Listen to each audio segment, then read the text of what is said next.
Hello everyone, welcome back to the channel. This is Fair Value Finder, and today we're taking a look at Adobe Incorporated, ticker ADBE. This one is, best I could classify it, a value stock. Kind of surprising with the margins. Their gross margins are almost 90%. Net margins right around 25, 26%. Yet, overall growth is only 11%. So you're not getting that much more than you would get from the broader market. I'd say you need to be over 12% for me to classify you as a growth stock, and this one's just not quite there. A bit of a business pivot, some acquisitions have helped them, and value-wise, they're pretty good. I'm coming up with a fair value of almost 420, currently sitting at 360. I mean, they've been as low as 330 and as high as 558. So right now, they're at a low price, likely because there's fear about AI kind of making them obsolete. The built-in camera on the Google Pixel, you can do a lot of editing within it there, and you can use certain AI programs to just generate videos yourself.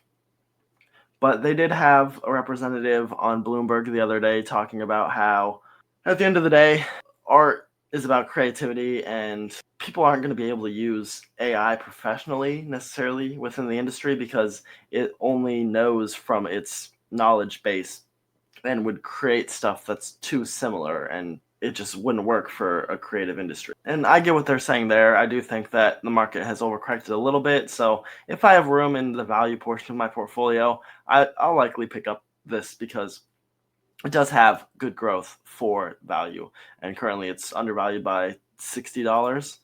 So $60 puts you at 17% undervalued, which means you're essentially starting a year ahead of the curve. Cash flows are pretty strong here. Discounted cash flows puts it at 445. And we see that from the cash flow yield of 36.6%, on average 39. We can take a quick look at those cash flows over time, and you can see that there's a decent trend up, kind of gradual over time. You have some ebbs and flows, and then the next 2 years are, of course, just our estimations from our projections here in the thesis. No dividend. ROE, really strong, 39%. That's equity, nothing insane, 1.14. So ROE might be a little skewed, but not too bad. ROI and ROA, both around 18. We got some solid figures here. Cash flow is good. Margins are good. On the earnings front, earnings yield's a little low. So really what you're paying, you'd want like 18 for something around a 15 PE, which is the market average. And what you're getting is this last year, 12. You're getting that within the next 2 years. So even on an earnings front, this is an undervalued stock. The PEG, price to earnings growth, currently trading at about an 18 PE. PE is growing at 12% annually, which puts you at a price to earnings growth of 1.42. It's not too bad there. We do like to see that closer to 1. Now we'll get right into the thesis. They've had some pretty consistent growth, 10.8, 10.5, 10.2. And then expectations over the next 2 years are 9.7. So analysts are expecting a bit of a slowdown over the next 2 years. Put that into the thesis at 9.8. So it's still within the realm of what we've seen out of the last few years and what analysts are projecting for the next 2. We could drop this down a bit more to be a little bit more bearish if we wanted, but this is more of a reasonable case, it seems. Share count very consistently buying back to a little over 2% of shares. So 2.3 is what we got over the last 2 years. Could potentially go up if they're doing the same dollar amount. So again, this is a reasonable case. If you were more bullish, you could probably adjust this more to like 2.5.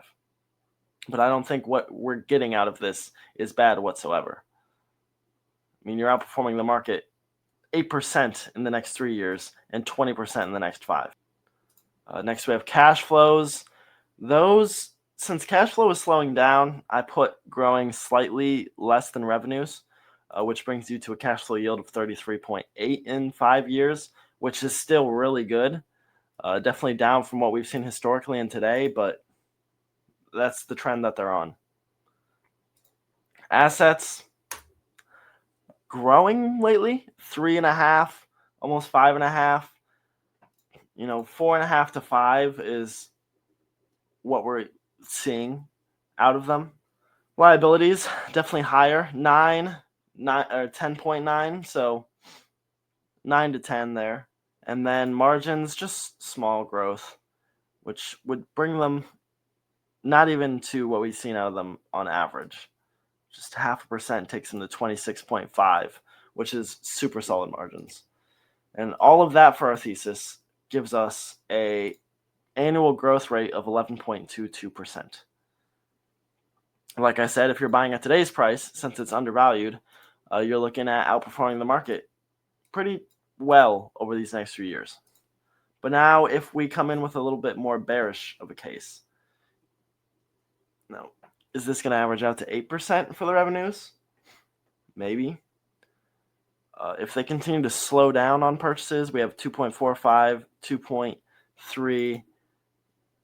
Let's just do 2 flat for the next few years.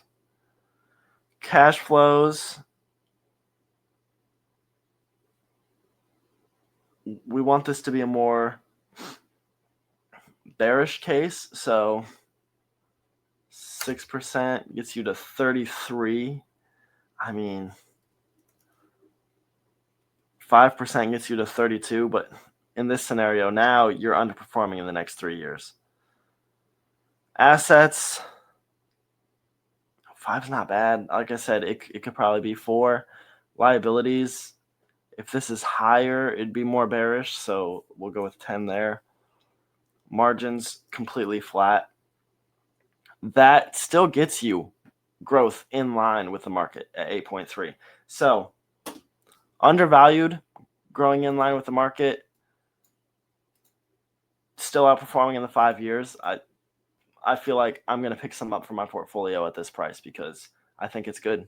It passes all my tests. There's no red flags. I like what I'm seeing essentially across the board.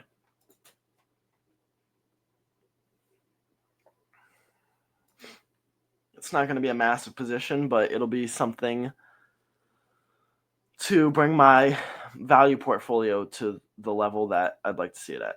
So I want to thank you guys for watching. Please like, enjoy the video, comment what other stocks you'd like me to take a look at, and subscribe so you can stay up to with everything. And I'll catch you next time.